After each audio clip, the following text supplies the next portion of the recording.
এবং তার সাথে কিছু দিনের কথা শোনার এবং শোনাবার উদ্দেশ্যে, যেটি দুনিয়ার মধ্যে সবচেয়ে ভালো কাজ।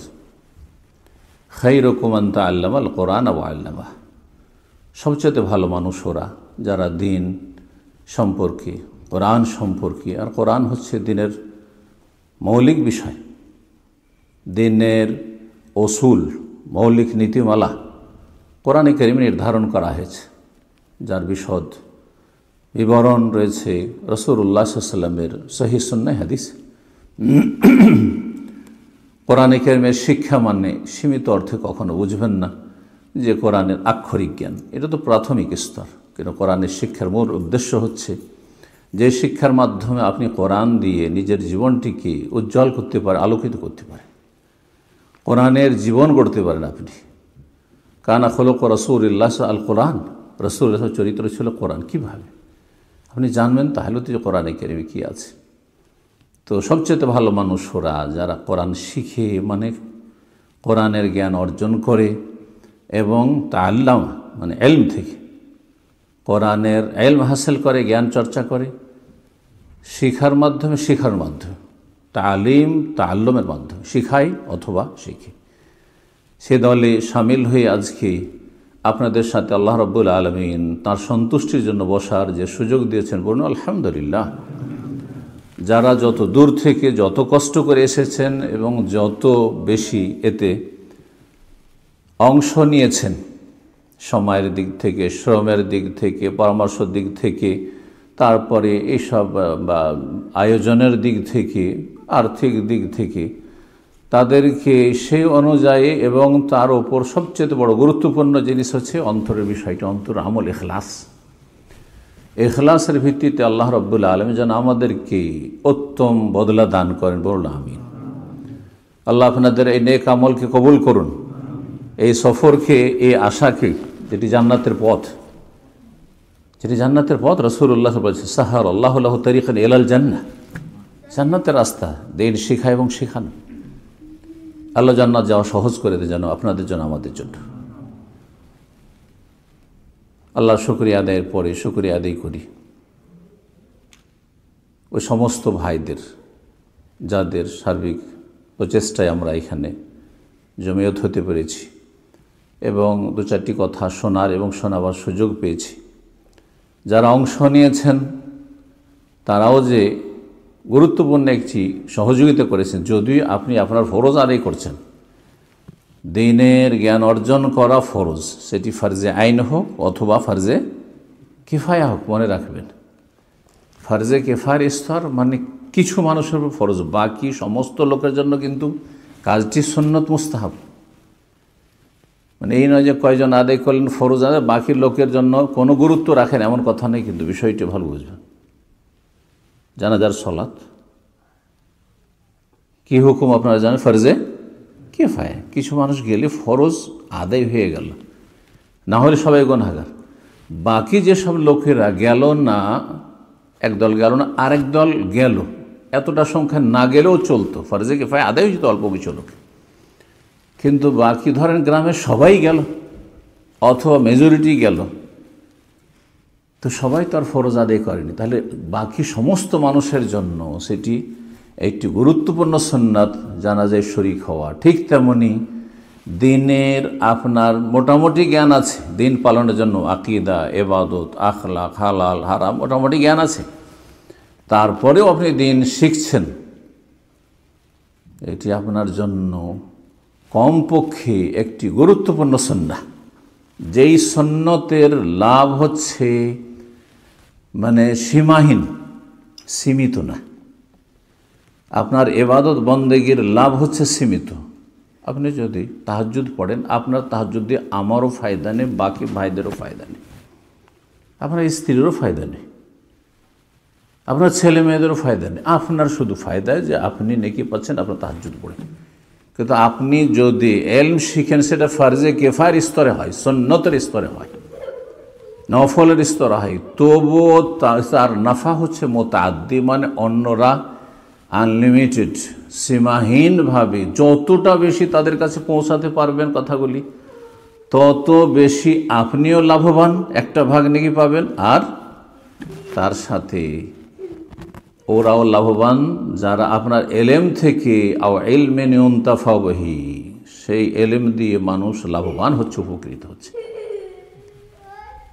এটা মানুষের এন্তেকালের পরেও কিন্তু থেকে যাবে, দুনিয়া থেকে চলে যাবেন, কিন্তু আপনার জ্ঞান দিয়ে, যে দিনের জ্ঞান, সেটা দিয়ে বেশ কিছু লোকের আপনার আমার ইন্তেকালের পরে তারা লাভবান হচ্ছে।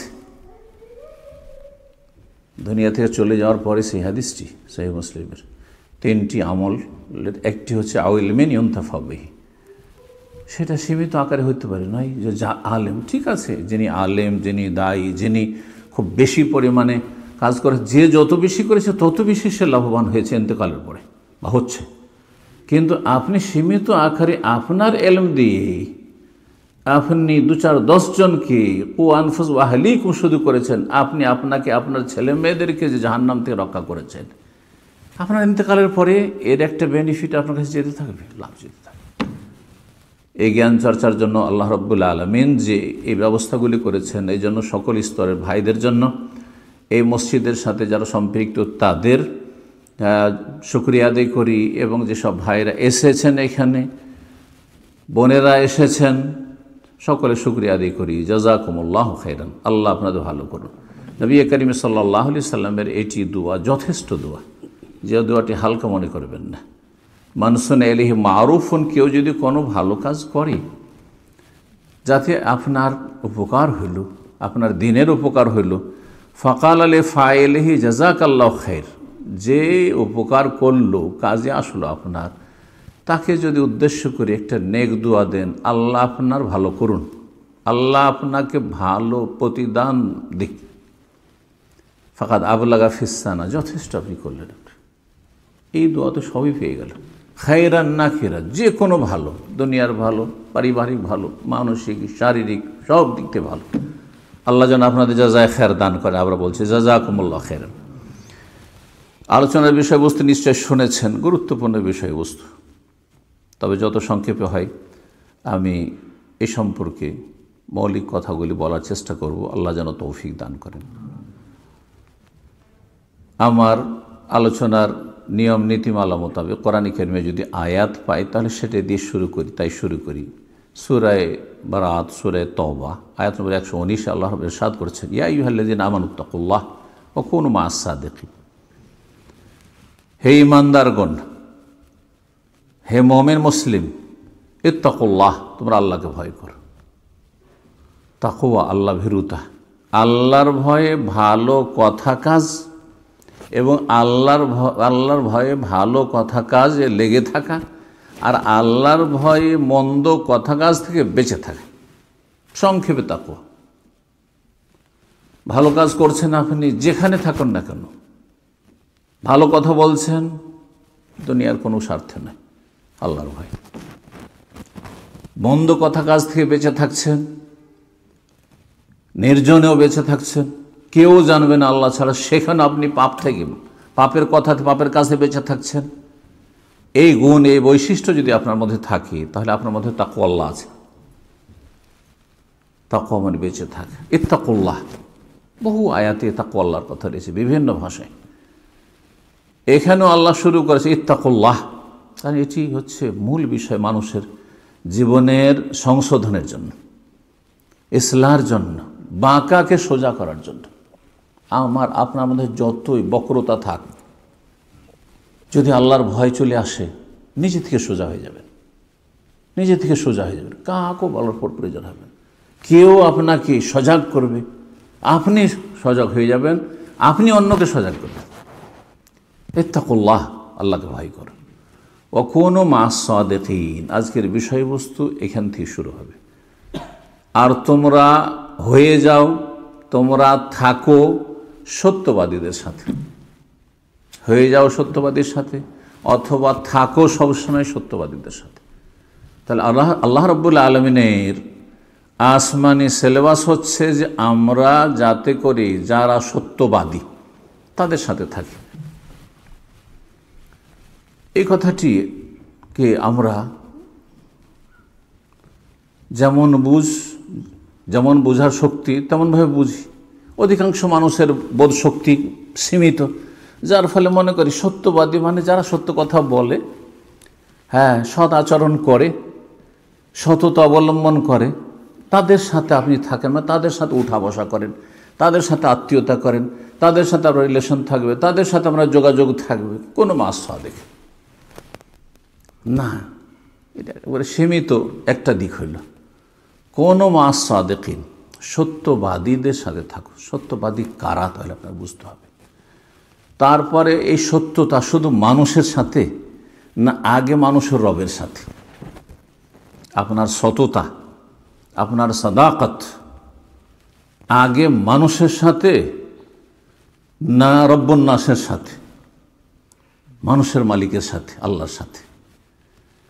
আপনার সততা আগে আমার সাথে, আপনার সাথে, আপনার স্ত্রী, আপনার ছেলে মেয়ে, আপনার ভাই বোন, আত্মীয় স্বজন, আপনার প্রতিবেশী, হ্যাঁ, আপনার আশেপাশে যারা বসবাস করে তাদের সাথে, নাকি রাসূলুল্লাহর সাথে? চিন্তা করুন, আপনি বিষয়টা নিয়ে চিন্তা করুন।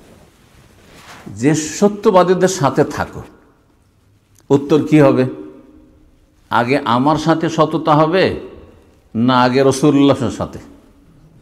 চিন্তা করুন, রাসূলুল্লাহর সাথে, আগে আল্লাহর সাথে।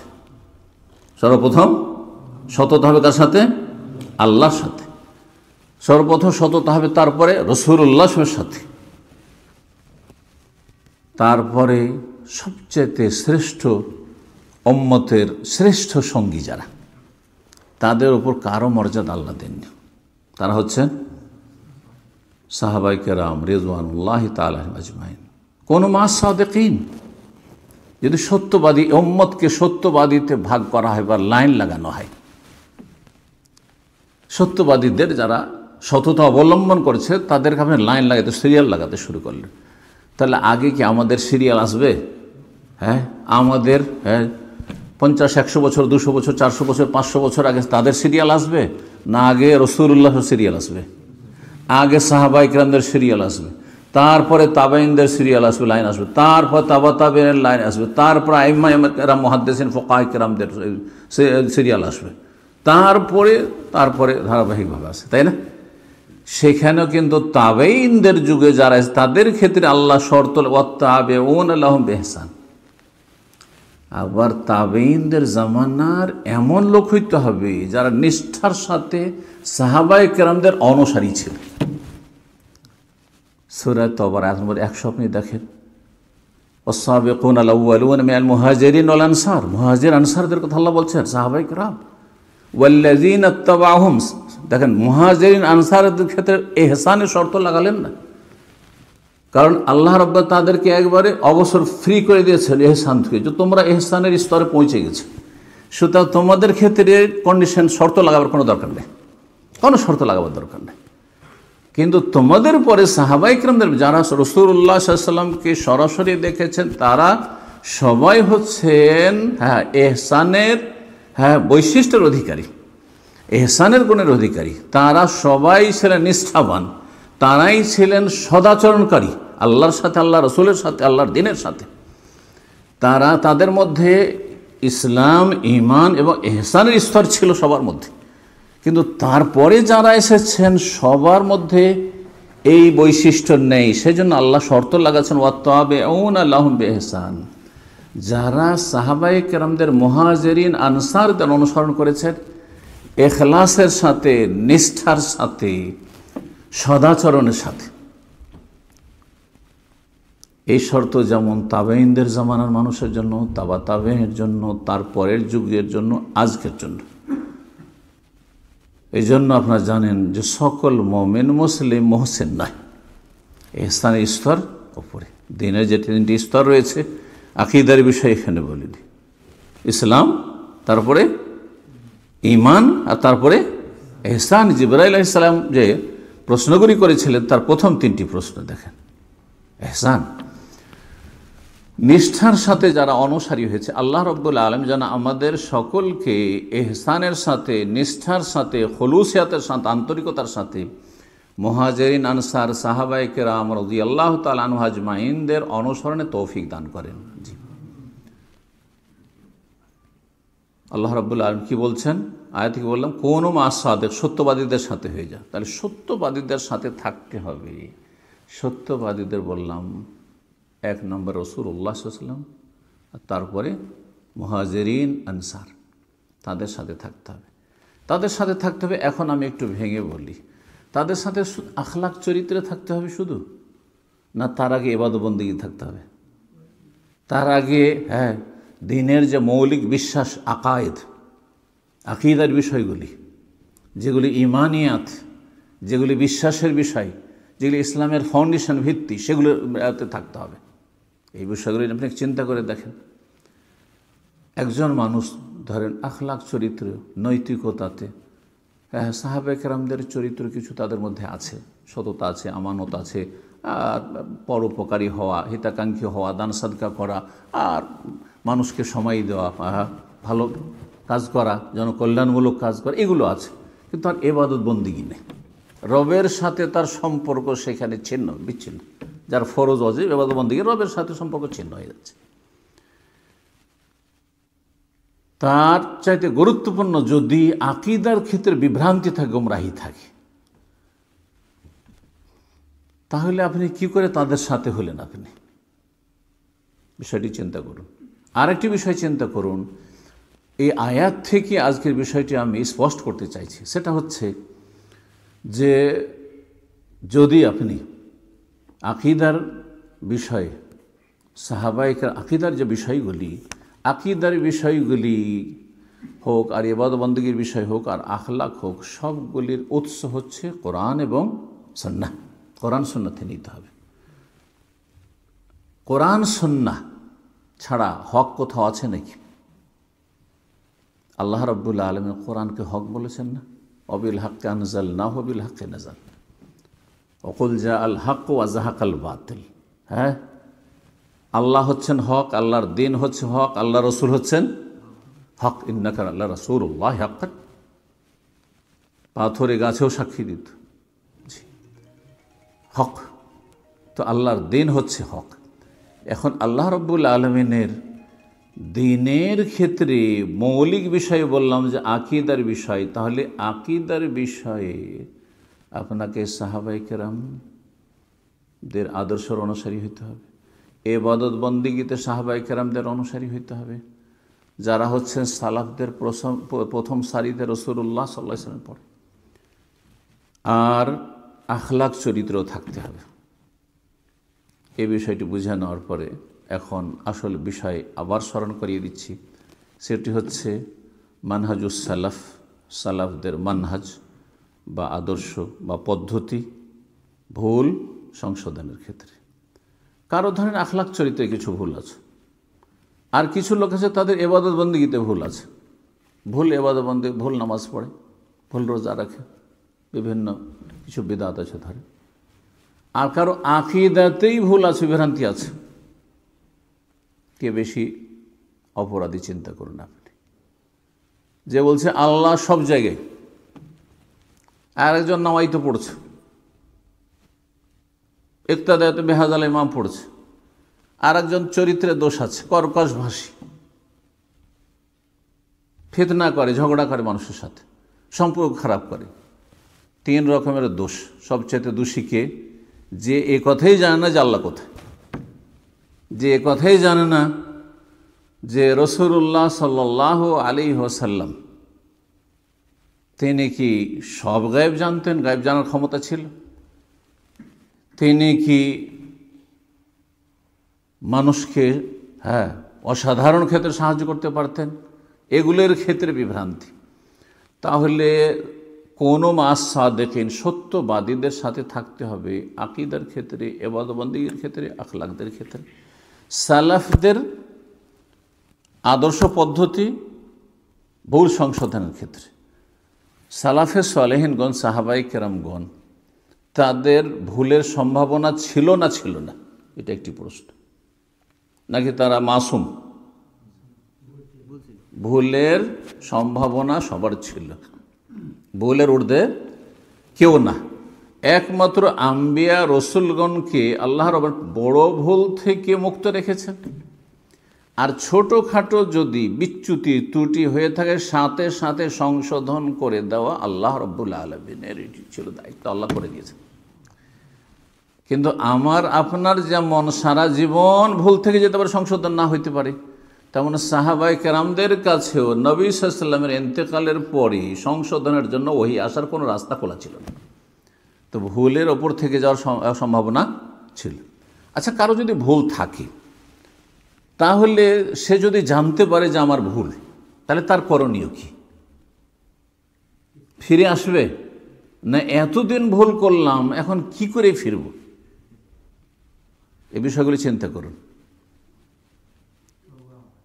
মক্কা যাচ্ছেন, সৌদি আরব পৌঁছে গেছেন মাশাআল্লাহ, কিন্তু সৌদি আরব ধরে অন্য কোনো সিটিতে নেমেছেন, হ্যাঁ, আর তারপরে মক্কা যাবেন আপনি। এখান থেকে তো ফ্লাইটে না হয় খুব সজাগ হয়ে চেপেছেন, আর এক ফ্লাইট থেকে অন্য ফ্লাইটে যাওয়ার চান্সও নাই হয়তো, কিন্তু ধরেন বাই রোডে যাচ্ছেন, আর তারপরে চলে গেছেন 100-200 কিলোমিটার উল্টো রাস্তায় চলে গেছেন, মক্কার দিকে না গিয়ে একেবারে উল্টো রাস্তায় চলে গেছেন, 200-400 কিলোমিটার চলেই গেছেন। তারপরে বুঝতে পেরেছেন এই এত লেট হয়ে গেছে। তারপরে বুঝতে পারলাম 500 কিলোমিটার আসার পরে যে মক্কার দিকে না গিয়ে আরও অনেক দূরে চলে গেছি, কাছেই ছিলাম। তো কি করবেন? যাক, এত দূর যখন চলে এসছি আর ফিরে সেদিকে যাব না, নাকি চলতেই থাকি। করবেন কেউ? করবেন না। কিন্তু দিনের ক্ষেত্রে, ইমানের ক্ষেত্রে, আমলের ক্ষেত্রে, জান্নাতের ক্ষেত্রে কিন্তু এমনটা অনেকেই করে। অনেক আলেমদের কাছ থেকে শুনেছি, বিদাতি সমাজের আলেমদের থেকে, যে তাই তো ভাই এতদিন এরকমটা বিশ্বাস করলাম, এতদিন ধরে এরকম কাজ করলাম, এখন যদি বলি সমাজকে যে আমরা ভুলেছিলাম, তো সমাজ তো আমাদেরকে জুতো মারবে। হ্যাঁ, সমাজে কি বলবে আমাদেরকে? আল্লাহর নাম বলছি না, একজন বড় সেই হালাকার, সেই আপনার জগতের, মানে যাদের মধ্যে বিভিন্ন বিদআত রয়েছে তাদের সমাজে বড় একজন শাইখুল হাদিস আলেম, তাকে যখন বলা হইল যে আসলে সালাফে সালেহিনের আকিদা, খোদ ইমাম আবু হানিফা রাহিমাহুল্লাহর আকিদা, যে আল্লাহ রাব্বুল আলামিনের হাত আছে হাতের মতো, চেহারা আছে চেহারা আল্লাহর চেহারার মতো, আল্লাহর মতো সব কিছু, কারোর সাথে তুলনায় কিন্তু অস্বীকারও নেই, আল্লাহ নিরাকার নন। উনি সূরা 3 তাফসিরে অনুবাদ করতে গিয়ে আর একজন উর্দু ভাষা অনুবাদক থেকে তিনি লিখেছেন যে আল্লাহ নিরাকার, জি। আর তারপর যখন তাকে কোন একজন বিজ্ঞ সহিহ আকীদা মানহাজের আলেম বললেন যে এটা ভুল আসলে ছিল আমাদের, হ্যাঁ, কিন্তু আল্লাহ রাব্বুল আলামিন নিরাকার নন, আল্লাহ রাব্বুল আলামিনের এইসব সিফাতগুলি আছে। তখন উত্তরে তিনি বলেছেন, এতদিন বলে এলাম মানুষকে, সারা জীবনটা চলে গেল, হ্যাঁ, দাড়ি চুল সব পেকে গেল, এখন যদি বলি এর বিপরীত, তো লোকজনে কি বলবে?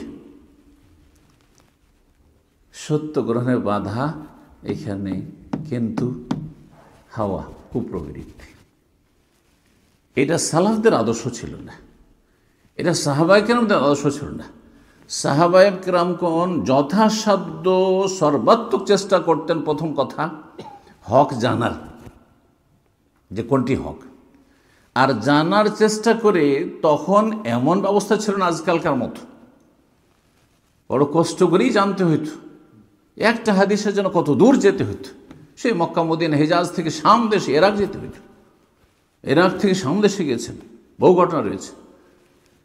আর যদি জানতেন না পারতেন, জানলেই সাথে সাথে ফিরে যাব, এই রকমের মন মানসিকতা ছিল, প্রস্তুত যে কোনো মুহূর্তে জীবনের শেষ প্রান্তে গিয়েও যদি জানতে পারি সত্য, তাহলে সত্য গ্রহণে বাধা কিছু নেই তাদের। তাহলে এই ছিল সালাফদের মানহাজ। তার কিছু নজির, তার কিছু প্রমাণ আপনাদের সামনে পেশ করব। মানুষ মাত্রে ভুল হয়, এই জন্য রাসূলুল্লাহ সাল্লাল্লাহু আলাইহি সাল্লাম বলেছেন, সুনানের হাদিস এবং হাদিসটি সহিহ, কুল্লু বানি আদম খাত্তা, প্রত্যেক আদম সন্তানের কি হয়? ভুল হয়। সাহাবায়ে কেরাম আদম সন্তান না? আদম সন্তানের ভুল হয়। ওয়া খায়রুল খাত্তাইন আত-তাওয়াবুন, আর সবচাইতে ভুলকারী ভালো মানুষ, ওয়া খাইরুল খাত্তাইন, সবচাইতে ভালো ভুলকারী, মানে ভুল করেও ভালো মানুষ। খাইর, ভুল করেছেন কিন্তু ভালো মানুষ আপনি কখন হইতে পারবেন? যদি আপনি বলেন যে না, এতদিন পরে কি করে মানতে পারি, এই কথা কি করে মানতে পারি, আপনি যেটা বলছেন আপনার চেয়ে বড় বড়রা এর বিপরীত বলেছেন বিভিন্ন অজুহাত, তাহলে জানতো আপনি ভালো মানুষ না স্যার। আর যদি আপনি ভুল থেকে সংশোধন করে ফিরে আসেন, তাওয়াবুন মানে শুধু গুনাহ থেকে তওবা করা নয়। আর এই হাদিসের অর্থ করতে গিয়ে আমরা সীমিত অর্থ করি, তওবা মানে শুধু গুনাহ থেকে। আর আপনি একটা ভুল সিদ্ধান্ত আছেন, এখানে আরেকটি কথা না বললে স্পষ্ট হয় না, সেটা হচ্ছে দ্বীনের ক্ষেত্রে একটি হচ্ছে ইলমের ফরজ, আরেকটি হচ্ছে আমলের ফরজ। ইলমের ফরজ, আরেকটি হচ্ছে আমলের ফরজ। আগে আমল না আগে এলেম? এলেমে যদি ভুল থাকে তো আমল সহি হবে? তাহলে বোঝা যাচ্ছে যে আমল কিসব নির্ভর করছে? এলেমের ওপর।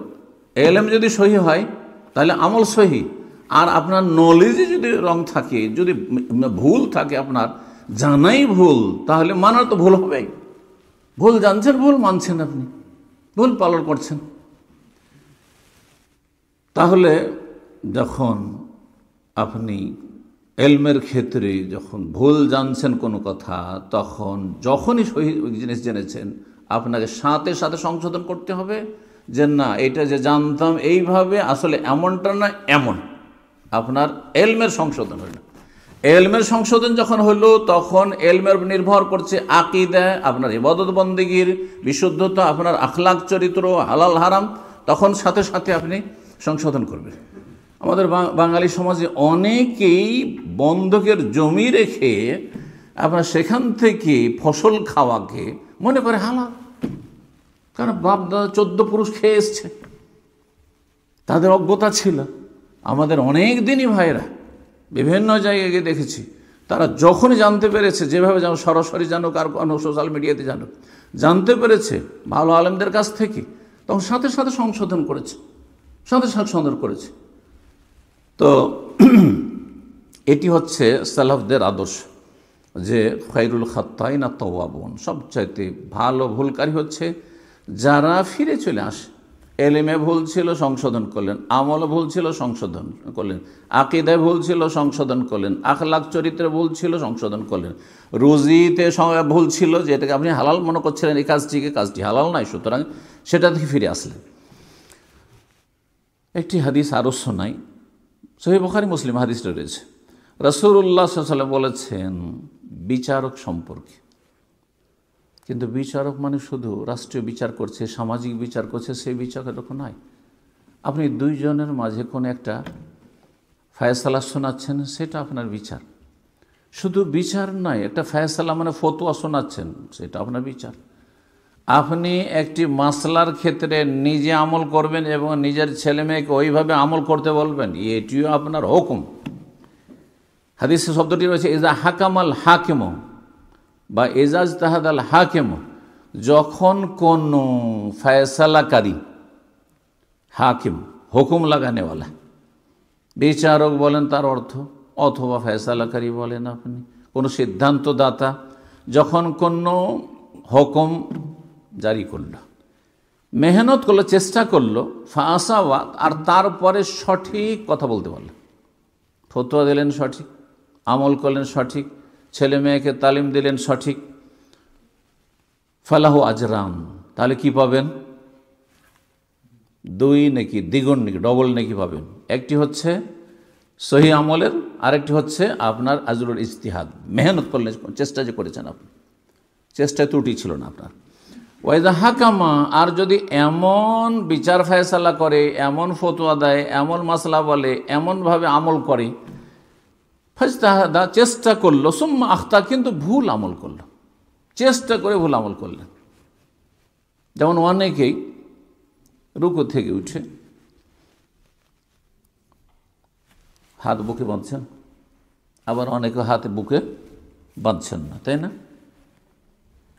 আপনি এমন একটা স্তরে পৌঁছেছেন কোরআন হাদিস স্টাডি করার মতো মোটামুটি তুলনামূলক আপনার স্টাডি করার মতো ক্ষমতা আছে, করলেন। অথবা আপনি সাধারণ মানুষ যারা এইভাবে আমল করছে তাদেরটার উপর আপনার বেশি আস্থা হয়েছে, যে বুকে হাত বাঁধাটা বেশি ভালো মনে হয়। অথবা এর বিপরীতটা হয়েছে, না, হাতটা ছেড়ে দেওয়াটা, এটা হাত বাঁধার বিষয়টি রুকুর আগে, রুকুর পরে নয়। দুটোই তো ঠিক নয়, একটি ঠিক আরেকটি হয়তো ভুল। অবশ্যই দুটো কখনো ঠিক হয় না, যে কোনো মাসলা মাসাইল হোক। এটি হচ্ছে সঠিক কথা যে আল হক লা ইয়াতাআদ্দাদু, সত্য একাধিক হয় না।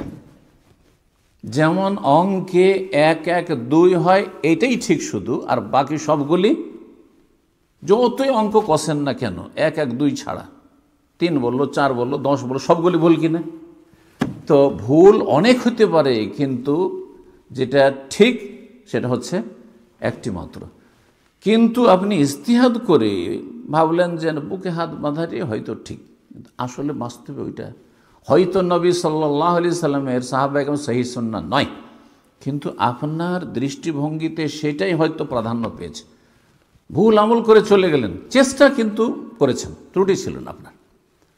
অন্ধভাবে ফলো করেননি যে না এত বড় বুজুর্গ সেই জন্য অনুসার, এটা ছিল না। কিন্তু আমি সহিটাই চেষ্টা করেছি, তারপরে ভুল করে ফেললেন, ফালাহু আজরুন, তবু এক নেকি পাবেন। আরে ভুল আমল করে এক নেকি পাবেন কেন? এই যে চেষ্টা করেছেন, যদি আমলটা ঠিক হতো তাহলে আর একটা হয়ে যেত, কিন্তু কমপক্ষে একটি নেকি পাবেন। এটা কিন্তু আইম্মায়ে কেরামগণ পেয়েছেন।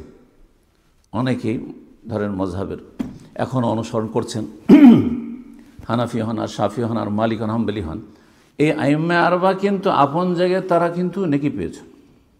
ভুল ফতোয়া হানাফি মজহাবে রফায়দাইন সুন্নত নয়, ইমাম আবু হানিফা রাহিমাহুল্লাহর ইজতিহাদে এটি, তিনি তাতেও এক নেকি পেয়েছেন। কিন্তু আপনার জন্য স্পষ্ট হয়ে গেল যখন সহিহ বুখারীর হাদিস, অন্য অন্য হাদিস, সহিহ হাদিস, যে সারা জীবন রাসূলুল্লাহ সাল্লাল্লাহু আলাইহি ওয়াসাল্লাম রফায়দান করেছেন, হ্যাঁ, বহু সাহাবায়ে কেরাম বর্ণনা করেছেন। আপনার জন্য সত্য স্পষ্ট হওয়ার পরে আপনার জন্য উচিত নয় যে আপনি অন্ধ অনুসরণ করবেন। একদিকে রাসূলুল্লাহ সাল্লাল্লাহু আলাইহি ওয়াসাল্লামের সহিহ কথা আপনার কাছে পৌঁছে গেছে, আর একদিকে ইমাম সাহেবের ভুল ইজতিহাদ আপনার কাছে প্রমাণিত হয়েছে। কারণ এইদিকে হাদিস, ওইদিকে ইমামের উক্তি, কোনটাকে প্রাধান্য দেবেন আপনি? হ্যাঁ, যেটা স্পষ্ট হয়েছে। স্পষ্ট না হলে আপনার জন্য ক্লিয়ার হয়নি, যতদিন আমল করেছেন আল্লাহর কাছে আপনারও কবুল ইনশাআল্লাহ। এই জন্য আমরা আইম্মায়ে কেরামকে কখনো দোষারোপ করি না। যারা অন্ধভক্ত, অন্ধভাবে অনুসরণ, তাদেরকে দোষারোপ করি যে আপনাদেরকে জবাব দিতে হবে। জি, বিষয়টি বোঝার চেষ্টা করবেন। আইম্মায়ে কেরামদের সামনে কেউ বিয়াদবি করবে না যদি সত্যিকারের ও সালাফি আলেম হয়। কিন্তু আইম্মায়ে কেরামদের দোহাই দিয়ে আপনি ভুল পথে থেকে যাবেন অন্ধভাবে, এটাকে সমর্থন করা আরও বড় ভুল, আরও বড় অপরাধ। আল্লাহ বুঝার তৌফিক দান করুন। এই হাদিস দ্বারা প্রমাণিত হয় যে মানুষ ভুলের ঊর্ধ্বে নয়, তাই না? কারণ যে বিচার ফয়সালা করবে, ফতোয়া দিবে, তাকে দুই ভাগে ভাগ করার। একজন ঠিক করেছে, যদি ঠিক করে থাকে তাহলে দ্বিগুণ নেকি, না আর যদি ঠিক হয় তার উত্তর বা তার কথা, তাহলে সে চেষ্টা করেছে, চেষ্টা করার যোগ্যতাও ছিল ইজতিহাদের, সুতরাং সেই ব্যক্তি এক নেকি পেয়েছে। তার মানে ভুল মানুষের হতেই পারে। দ্বিতীয় বিষয়টি, যে ভুল যদি স্পষ্ট হয়ে যায় তাহলে আল্লাহর দিকে ফিরে আসবে, সত্যকে গ্রহণ করবে, সত্যকে গ্রহণে যেন অন্য কোনো বাধা সামনে না দাঁড়ায়। সালাফে সালেহিনদের আদর্শ এটি ছিল, সালাফে সালেহিনের পদ্ধতি এটি ছিল যে তারা সর্বাত্মক চেষ্টা করতেন সত্যকে জানার। রাসূলুল্লাহ সাল্লাল্লাহু আলাইহি ওয়াসাল্লাম যতদিন ছিলেন সরাসরি জানার চেষ্টা করতেন, সেখানে গিয়ে চূড়ান্ত ফয়সালা হয়ে গেল। আর রাসূলুল্লাহ সাল্লাল্লাহু আলাইহি ওয়াসাল্লাম ইন্তেকালের পরে সাহাবায়ে কেরামগণ তারা সিনিয়রদের থেকে যে বেশি যোগ্য বা যার কাছে জানতে পারতেন যে যদিও সে জুনিয়র, অনেক সময় জুনিয়র, কিন্তু তার কাছে এই সম্পর্কে জ্ঞান আছে, হ্যাঁ, তার কাছ থেকে গিয়ে নিশ্চিত হতেন, কনফার্ম হতেন, আর তারপর আমল করতেন, তারপরে সংশোধন হয়ে যেতেন। এইরকম বেশ নজির রয়েছে। আমি দুই একটি আপনাদের সামনে এখন বর্ণনা করি। সত্যিকারের যদি সাহাবায়ে কেরামদের অনুসারী হই আমরা, আর সাহাবায়ে কেরামদের অনুসারী হওয়া ছাড়া মুক্তিও নেই, কিন্তু এটিও শুনে রাখেন। ফাইন আমানু বিমিসলি মা আমানতুম বিহি ফাকাদ ইহতাদাও, আল্লাহ বলছেন সূরা বাকারা 137 নম্বর আয়াত। আল্লাহ বলছেন যে তারা যদি, মানে পরের লোকেরা, আমরা সাহাবায়ে কেরামদের যুগের পরের লোকেরা, যখন এই আয়াত নাজেল হয়েছে তারপরে যারা ইসলাম কবুল করেছে তারা, ফাইন আমানু, তারা যদি ঈমান নিয়ে আসে, যেমন তোমরা ঈমান নিয়ে এসছো হে মুসলিমরা, যখন নাজেল হচ্ছে মুসলিমদেরকে সম্বোধন আল্লাহ বলছে সুবহানাল্লাহ, তোমরা যেমন ঈমান নিয়ে এসছো সেই রকম যদি তাদের ঈমান হয়, ইলমের ক্ষেত্রে, আকীদার ক্ষেত্রে, ইবাদত বন্দেগীর ক্ষেত্রে, তাদের ঈমান যদি ওই রকম ধরনের হয়, মানে ওই তরিকার হয়, কোয়ালিটিতে সমান সমান এটা কথা নাই, কিন্তু ওই তরিকার, ওই পথের পথিক হইতে হবে। ফাকাদ ইহতাদাও, তাহলেই তারা কিন্তু হেদায়েত প্রাপ্ত, মানে জান্নাতের রাস্তা পেয়ে গেছে, হেদায়েত প্রাপ্ত। ওয়াইন তাওয়াল্লাও, আর যদি উল্টো দিকে ফিরে যায় তাহলে আপোষে বিরোধ তারা সৃষ্টি করেছে। ফাসায়াকফিকাহুমুল্লাহ, আল্লাহ তাদের অনিষ্টের জন্য যথেষ্ট, আল্লাহ তাদের শাস্তি দেওয়ার জন্য, পাকড়াওয়ার জন্য যথেষ্ট। এর চাইতে বড় ধমক আর কি হইতে পারে? তো আব্দুল্লাহ বিন আব্বাস রাদিয়াল্লাহু তাআলা আনহু বর্ণনা করছেন এই মর্মে যে একদিন ওয়াইনা বিন হিসন আল ফাজারি একজন বেদুইন সাহাবী ছিলেন। আর বেদুইনরা সভ্যতা সংস্কৃতিতে একটু দূরে থাকে, আদব তাহজিব অতটা বুঝতো না, শিক্ষাও ছিল না, আর শহরেও বসবাস করতেন না। তো তিনি আসলেন, আসার পরে তার এক ভাতিজা ছিল আত্মীয়, হুর বিন কাইস, তার কাছে অবতরণ করলেন। এই হুর বিন কাইস ওমর রাদিয়াল্লাহু তাআলার খেলাফত আমল ছিল, নবী করিম সাল্লাল্লাহু আলাইহি ওয়াসাল্লামের জামানা শেষ হয়েছে, আবু বকর সিদ্দিক রাদিয়াল্লাহু তাআলার জামানা শেষ হয়েছে, ওমর রাদিয়াল্লাহু তাআলা খলিফা ছিলেন সেই সময়। এই হুর বিন কাইস তিনি দিনের জ্ঞানের ক্ষেত্রে তার যোগ্যতার কারণে ওমর রাদিয়াল্লাহু তাআলা এই যুবককেও কাছাকাছি রাখতেন। ওমর রাদিয়াল্লাহু তাআলার একটি সুন্দর আদর্শ ছিল যে বয়োজ্যেষ্ঠদেরকে তো, প্রবীণদেরকে তো রাখতেন কাছাকাছি, হ্যাঁ তাদের সম্মান রয়েছে এবং তাদের অভিজ্ঞতা রয়েছে সেই জন্য, কিন্তু কিছু ইয়াং জেনারেশন যুবকদেরকেও রাখতেন কাছাকাছি, তাদেরকে উপদেষ্টা হিসাবে রাখতেন, তাদের কাছ থেকে পরামর্শ নিতেন কোনো পরামর্শের প্রয়োজন হয় রাষ্ট্রীয় ক্ষেত্রে, বিভিন্ন সমস্যার ক্ষেত্রে। এই হুর বিন কাইস তাদের একজন ছিল। তো বলছেন ওয়াকান আল কুররা আসহাব মাজালিস ওমর ও মুশাওয়ারাতিহি কুহুলান কানু আও শুববানা, তার যারা সংসদ সদস্য ছিল, উপদেষ্টা ছিল, তারা প্রবীণ ছিল আর কিছু যুবক ছিল। ওয়াইনা একদিন তার ভাতিজা এই যুবক ছেলেকে বলল যে ইবনা আখি, ভাতিজা, লাকা ওয়াজহুন ইনদা হাজাল আমির, তোমার এই আমিরুল মুমিনের কাছে বড় একটা মর্যাদা রয়েছে, আর আমি সাধারণ মানুষ হয়তো গিয়ে এইভাবে সুযোগ পাবো কি পাবো না কথা বলার, হ্যাঁ ভয় পাচ্ছি। তো ওমর রাদিয়াল্লাহু তাআলাকে অনেকে ভয় পেতেন দূর থেকে। তো তুমি এক কাজ করো, আমার জন্য একটু ব্যবস্থা করো যাতে করে ওমর রাদিয়াল্লাহু তাআলার সাথে সরাসরি দেখা করে আমি কথা বলতে পারি। তো বলছেন ফাস্তাযান লি আলাইহি, ওমর রাদিয়াল্লাহু তাআলার কাছে তুমি আমার জন্য একটু পারমিশন নাও যে আমাকে যাতে করে একটু কথা বলা, তার সাথে দেখা করার সুযোগ মিলে যায়। ক্বালা সাআস্তাযিনু লাকা আলাইহি, ঠিক আছে চাচা, আপনার জন্য আমি অনুমতি চেয়ে নেব আমিরুল মুমিনের কাছে।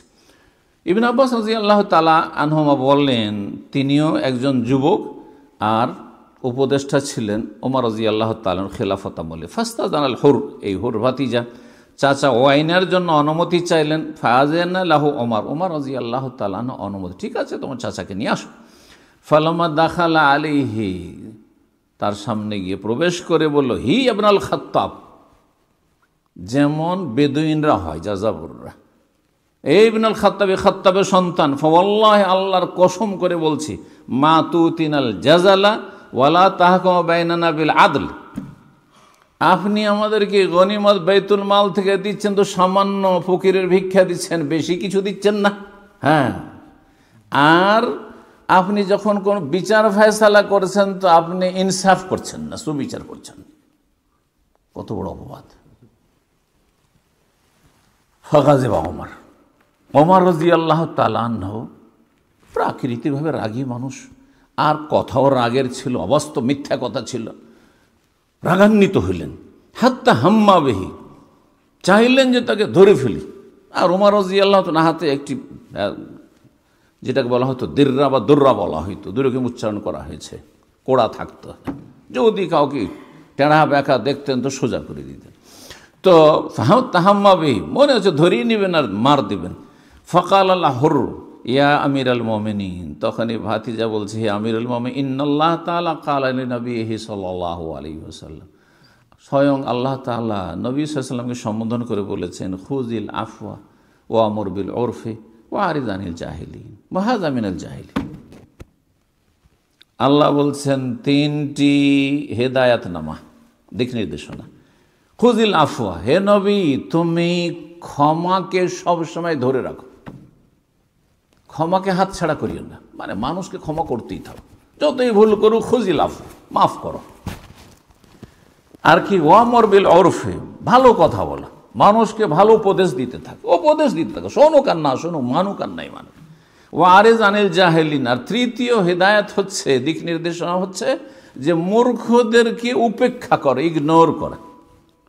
যারা জাহেল মূর্খ, তাদের কি বেয়াদবি করলো আর না করলো, কি খারাপ কথা বললো না করলো, হ্যাঁ, আর কি সীমা লঙ্ঘন করলো, বাড়াবাড়ি করলো, ওই সব ভ্রুক্ষেপই করিও না। জাহেল মূর্খকে এড়িয়ে চলো, উপেক্ষা করো, শুনেও না শোনার ভান করা, যেটাকে বলা হয়, বলছেন তো, আরিজ আনিল জাহিলিন, মূর্খকে উপেক্ষা করে একটু।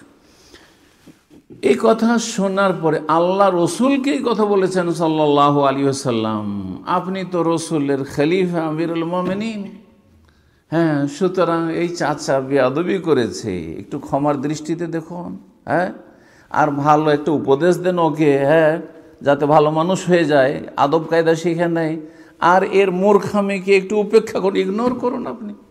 সুবহানাল্লাহ,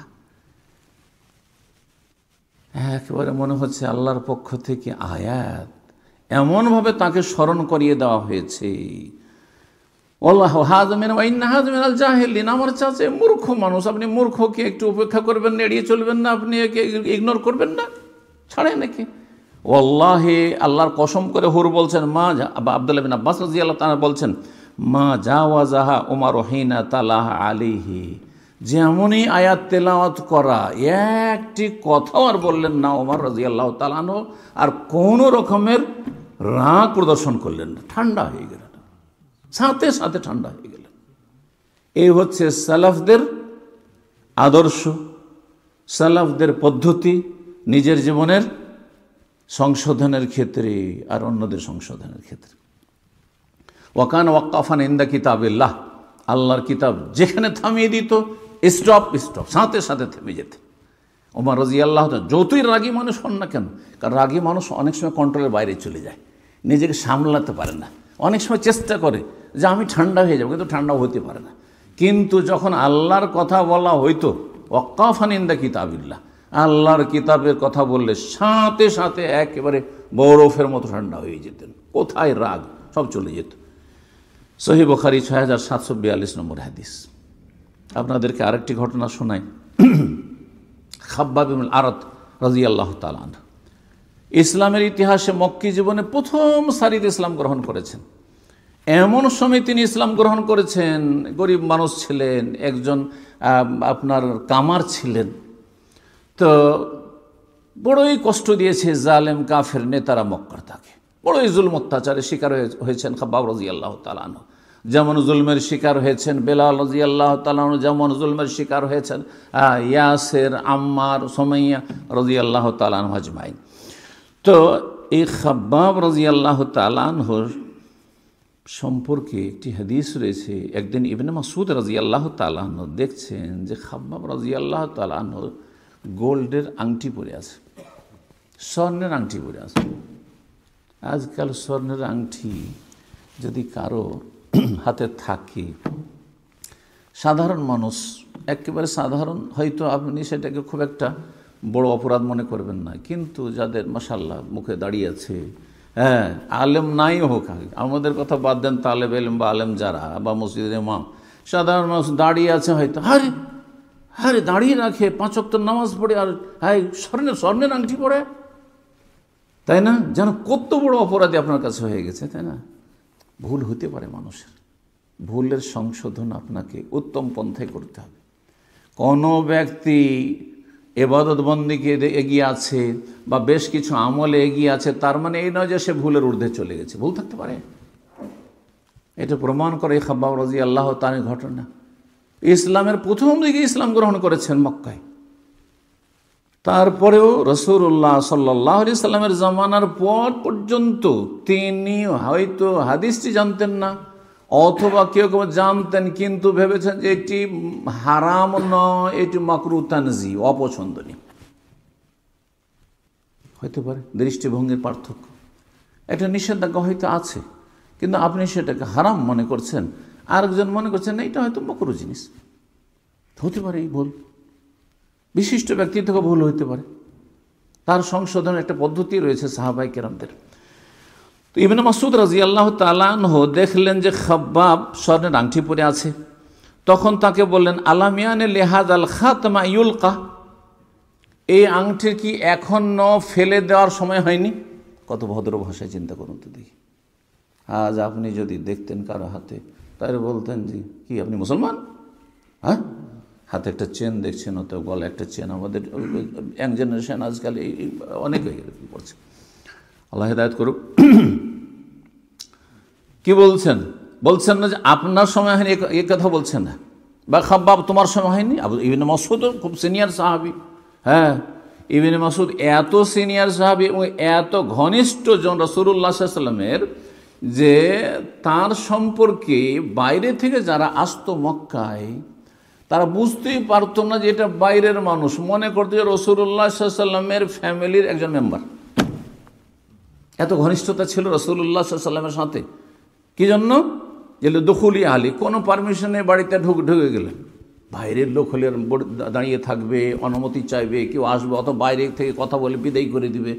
অনেক সময় দেখা যেত তো ভিতরে গিয়ে রাসূলুল্লাহ কথা বলছেন, এতে বাইরের যারা আসতো ইসলাম গ্রহণের জন্য, অথবা নিউ মুসলিম হয়তো দূরে ইসলাম গ্রহণ করেছে, তারপর আসতো, ভাবতো যে ইবনে মাসউদ নবী সাল্লাল্লাহু আলাইহি ওয়াসাল্লামের একজন পরিবারের সদস্য। আব্দুল মাসউদ রাদিয়াল্লাহু তাআলা আনহুর আদব দেখেন, তাহলে সংশোধনের আদব, হ্যাঁ, আর সংশোধনকে করিয়ে দিলে সেটা গ্রহণের আদব সালাফে সালেহিনের, সাহাবায়ে কেরামদের। একটা ভালো কথা কেউ যদি বলে, আজকাল কিন্তু এত অহংকার কাজ করছে মুসলিম সমাজে অধিকাংশ লোকের মাঝে, যে একটা লোক ভালো কথা বলছে, যান আপনার কাজ করেন। আরে ভাই, আপনার হিতাকাঙ্ক্ষী বলছে, আপনাকে জাহান্নামের রাস্তা থেকে উদ্ধার করার জন্য চেষ্টা করছে, আপনাকে জান্নাতের পথে লাগাবার চেষ্টা করছে, আপনি ভালোভাবে সেটাকে কবুল করেন। আপনি কিন্তু না করে আপনি আরও, হ্যাঁ, রুক্ষ ভাষা ব্যবহার করছেন, আপনি খারাপ আচরণ করছেন আপনি। তো বলছেন, কি বলছেন? আলামিয়ান লিহাযাল খাতাম, এই আংটিটির কি সময় হয়নি? এ কথা বলছেন না যে খাব্বাব তোমার এখনো সময় হয়নি সংশোধনে, খাব্বাব এখনো তুমি আংটিটা ফেলতে পারোনি।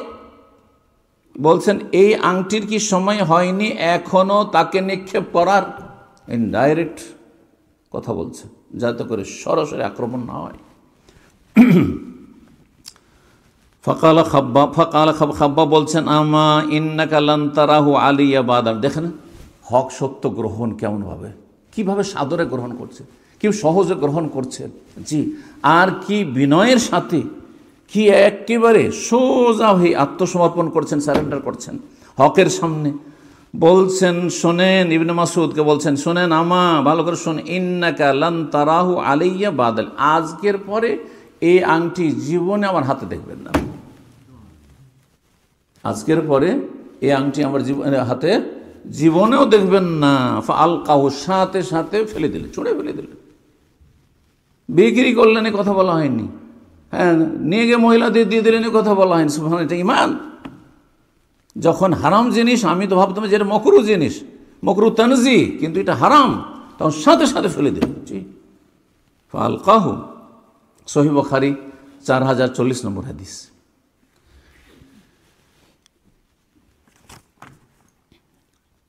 ওমর রাদিয়াল্লাহু তাআলা আনহুর আদর্শের কথা শোনায়। আচ্ছা, যতই বড় ব্যক্তিত্ব হোক না কেন অনেক কিছু না জানা থাকতে পারে। উমর রাদিয়াল্লাহু তাআলা আনহুর যদি এমন কোনো মাসলা যেটা একটা সাধারণ মসলা হইতো, মাসলা মাসাইল ইসলামের, সেটা যদি তাঁরও জানা না থাকে, এত বিশিষ্ট সাহাবী, তাহলে আমার যদি না জানা থাকে, আজকালকার সমাজের লোকেরা মনে করে আলেম মানে কি, আরে কি এতদিন লেখাপড়া করেছে, এই মশলা উত্তর দিতে পারলো না, আরে এই মশলাতে ভুল বলে দিল। না, কোনো ব্যাপার না, কোনো ব্যাপার না। বড় বড় আইম্মাই কেরামগণ তারা আল্লাহ আদির আমি জানি না বলতে কোনো লজ্জা পেতেন না। এটা হচ্ছে সাহাবায়ে কেরামদের আদর্শ, এটা হচ্ছে তাবেঈনদের আদর্শ, এটাই তাবেঈনদের আদর্শ, এটা হচ্ছে ইমাম আবু হানিফা, শাফি, মালিক, আহমদের আদর্শ। ইমাম মালিক রাহিমাহুল্লাহ, হ্যাঁ, 40-এর বেশি মাসাইলে জিজ্ঞাসা করা হচ্ছে, বলছে আল্লাহ আদির আমার জানা নেই। ঘুরিয়ে পেঁচিয়ে বলছেন না, আচ্ছা ঠিক আছে আমি ব্যস্ত আছি, পরে বলি। আজকাল বড় চালাক হয়ে গেছে মুফতিরাও, তাই না? এখন খুব ব্যস্ত আছে, ও জানে না আসলে। হ্যাঁ, সত্যি বলে জানা নেই আমার, এটা সম্মান বেড়ে যাবে, কারণ সম্মান দেন ওয়ালা রব্বুল আলামিন। জি, তো এই হাদিসটি খুব গুরুত্বপূর্ণ হাদিস। আবু সাঈদ খুদরি রাদিয়াল্লাহু তাআলা আনহু বর্ণনা করছেন, বলছেন কুন্না ফি মাজলিসিন ইনদা উবাই বিন কাব, আমরা একদিন উবাই বিন কাব রাদিয়াল্লাহু তাআলা প্রখ্যাত হাফেজ, কারি এবং তারাবির ইমাম ছিলেন। কার জামানায়? ওমর রাদিয়াল্লাহু তাআলা খেলাফত আমলে তারাবি পড়ার জন্য দায়িত্ব দিয়েছিলেন দুইজন সাহাবী। একজন হচ্ছেন উবাই বিন কাব আর একজন তামিম আদ-দারি।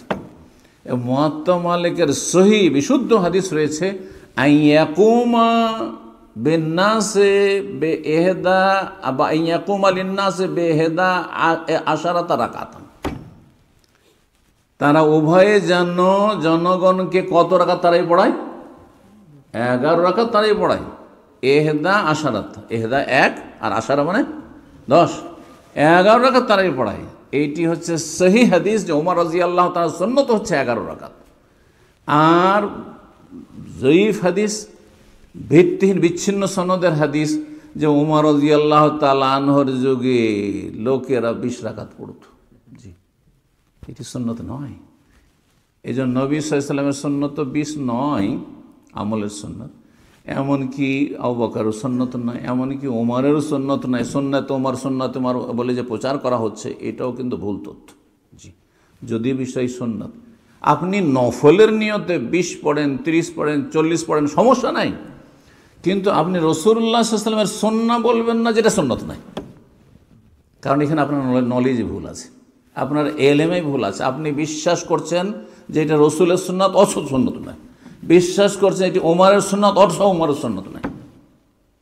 আপনি নফল পড়ে তো অসুবিধা নেই, কখনো 100 পড়েন, কখনো 40ও পড়েন। তো কথা প্রসঙ্গে কথাটি বললাম। উবাই বিন কাব রাদিয়াল্লাহু তাআলা আনহুর মজলিসে আবু সাঈদ খুদরি বলছেন, আমি ছিলাম, হঠাৎ করে দেখি আবু মুসা আশআরী রাদিয়াল্লাহু তাআলা আনহু এসে উপস্থিত, কিন্তু খুব রাগান্বিত অবস্থায়। আবু মুসা আশআরী বিশিষ্ট সাহাবী, খুব রাগান্বিত অবস্থায় এসেছেন। 3 জন বিশিষ্ট সাহাবী, আবু সাঈদ খুদরি আনসারী, আর আপনার উবাই বিন কাব তিনি আনসারী, আবু মুসা আশআরী, তিনি এই 3 জন এক জায়গায় হলেন। হাত্তা ওয়াকাফে এসে দাঁড়ালেন। ফাকালে এসে বলছে, আনশাদুকুমুল্লাহ, আল্লাহর দোহাই দিয়ে তোমাদেরকে বলছি, আল্লাহর কসম দিয়ে বলছি তোমাদেরকে, হাল সামি আহাদুম মিনকুম রাসূলুল্লাহ সাল্লাল্লাহু আলাইহি ওয়াসাল্লাম, তোমাদের মধ্যে কেউ কি রাসূলুল্লাহ সাল্লাল্লাহু আলাইহি ওয়াসাল্লামের কাছে এই মাসলাটি শুনেছেন, এই হাদিসটি শুনেছেন? কি যে আল ইস্তিজানু সালাস, কারো বাড়িতে গেলে দরজায় গিয়ে 3 বার করে অনুমতি চাইতে হবে। হুট করে ঢুকবেন না। আপনার বন্ধুর বাড়ি সেজন্য হুট করে ঢুকে গেলেন, আপনি আপনার ভাইয়ের বাড়ি ঢুকে পড়লেন, আপনার ভাবি নাই, হ্যাঁ, আর কেউ থাকতে পারে না, অথবা আপনার মাই আছে কিন্তু অচেতন অবস্থায়, হ্যাঁ, গায়ে হাতে কাপড় নিয়ে থাকতে পারে না।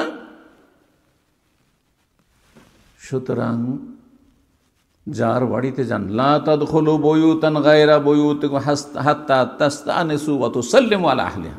আল্লাহ সূরা নূরে বলছেন, তোমরা নিজের বাড়ি ছাড়া, শুধু নিজের স্ত্রী আছে, নিজের বাড়ি ছাড়া অন্য বাড়িতে প্রবেশ করলে অতক্ষণ প্রবেশ করবে, লা তাদখুলু বুয়ুতান গায়রা বুয়ুতিকুম হাত্তা তাস্তানিসু, যতক্ষণ পর্যন্ত তাস্তাযিন অনুমতি না নেবে এবং সালাম না দিবে। আল্লাহ বলছেন অনুমতি নিতে হবে এবং সালাম দিতে হবে, কিন্তু তার পদ্ধতিটা কি? রাসূলুল্লাহ সাল্লাল্লাহু আলাইহি সাল্লামের হাদিসে বিস্তারিত রয়েছে। বলুন আসসালামু আলাইকুম আদখুল, বলুন ভাই অমুক আছেন, না না, বলুন কি আসসালামু আলাইকুম, সালাম দিলেন, আপনি শান্তি চাইলেন তার জন্য, তার পরিবারের জন্য। আমি কি আসতে পারি? বলবেন, হয় আসতে বলবে আর না হলে বাইরে আসবে। একবার বললেন একটু সময় দেন, আজকাল কলিং বেল হয়েছে, সুতরাং কি করবেন? আসসালামু আলাইকুম আর কলিং বেল দিয়ে দেন, ওইটাই আদখল হয়ে গেল। ঢুকবো, আসতে পারি, কলিং বেল করছেন মানে হয়ে গেল।